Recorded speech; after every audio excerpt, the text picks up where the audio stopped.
আসসালামু আলাইকুম রহমতুল্লাহ বরকাতহু। তে বন্ধুগণ, আশা করি আল্লাহ পাকের রহমতে সকলেই সহি সালামতে আছেন।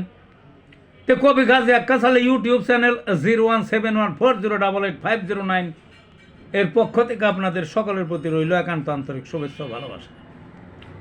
তে বন্ধুগণ, এখন আপনাদের সামনে যে বয়ানটা করবার চেষ্টা করব, বয়ানটার নাম হলো কম্পন রোগে হোমিওপ্যাথির বাজিমাত। কি? কম্পন রোগের হোমিওপ্যাথির বাজিমাত। কম্পন রোগটা কি? এটার মূল নাম হলো পার্কিনসন। বিশ্ব চ্যাম্পিয়ন যে বক্সার মোহাম্মদ আলী ছিলেন, তার এই রোগ হয়েছিল এবং এই রোগেই তিনি মারা যান। এই রোগটা সার্বদৈহিক হইতে পারে, যেমন মোহাম্মদ আলী সারা শরীরে কাঁপত।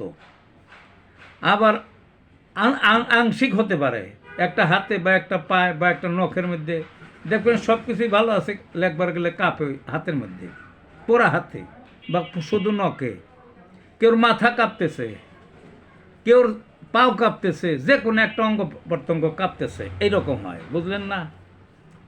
তে যেভাবেই কাঁপুক, হোমিওপ্যাথিতে আর সুনির্দিষ্ট অনেকগুলো ওষুধ আছে। তা আমি কিছু ওষুধের পরিচয় করিয়ে দিই। 1 নম্বর যে ওষুধটা, সেটার নাম হলো জিঙ্কাম মেট। জিঙ্কাম মেট। তারপরে অ্যাগারিকাস। কি? অ্যাগারিকাস। স্টেনাম মেট, স্টেনাম মেট, অ্যাসিড সালফ, আর্নিকা, আর্জেন্ট মেট। তারপরে বায়োকেমিকের আছে ম্যাকফস, কেলিফস।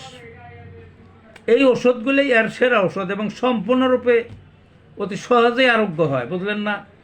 তবে কম্পনের ভেদে, লক্ষণ ভেদে এই ওষুধেরও কিছু লক্ষণ আছে, পৃথক পৃথক যেগুলো বললাম। এই লক্ষণ ভেদে যদি খাওয়ান যায়, তাহলে বেশি দিন লাগে না, অল্প দিনের মধ্যে সম্পূর্ণ মুক্তি লাভ করা যায় রোগের থেকে। তো ভালো থাকুন বন্ধুগণ।